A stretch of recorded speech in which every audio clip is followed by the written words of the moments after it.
Hey everyone, today we're going to take a look at what a lower unit that has had some damage looks like and when it's time to replace. So first we're going to look at what makes a lower unit go bad. Well, the first can be any type of damage to the lower skeg section. Although the paint's just wore off this one, you can see right here that there is some chunks out of it. So you can see it's kind of wavy. I actually hit a sandbar so you can see where it scuffed it up. This was pre-existing, that's just running in shallow water. But up here you can see where it actually has, it's almost a grooved scrape. So you can see where it did suffer some damage. And along with the chips out of the bottom of the skeg.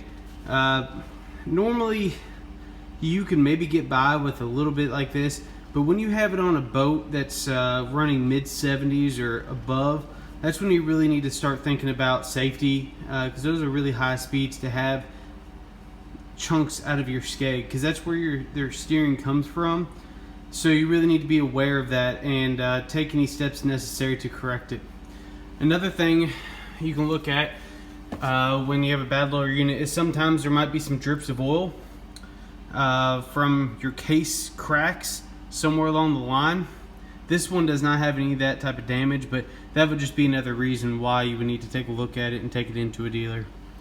The last and most important piece is this can actually cause damage. It's called a bent prop shaft. So you can see I'm going to try to get it to where you can see even on there it is out of round. You can see how the prop is wobbling and not in a straight circle. So what that really has done has created an issue within the motor itself. Again, this is a 250 Pro XS. It actually will create an issue where some of the gears start grinding and get out of alignment and can cause bigger issues down the road. So that's something you really want to be aware of. The bent prop shaft happened when we also hit the sandbar, and that's just another issue with that.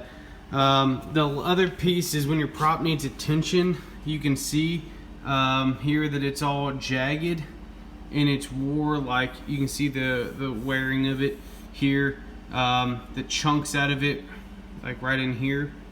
You can see that. That's also from the bottom. I actually just had this prop refinished before I did all this damage. You can see where it has a little bit of a wave that shouldn't.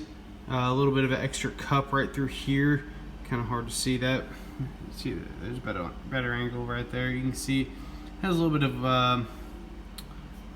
of a wave to it. You can just kind of see where it's really been put through the wringer, and that was just bottoming out. Again, more chunks out of it right there. So you definitely, on a prop or on a motor and on a boat that is capable of high speed, such as the Phoenix 721, you really need to be aware of your issues and take care of them if you're planning on going those high speeds and pushing your boat to its full capability. That's just something that I wanted to pass along as far as safety and what to look for. Again, let's kind of recap. The first one is visible damage to the skeg. The second one is any type of cracked housing. The third would be the prop shaft is bent and out of alignment.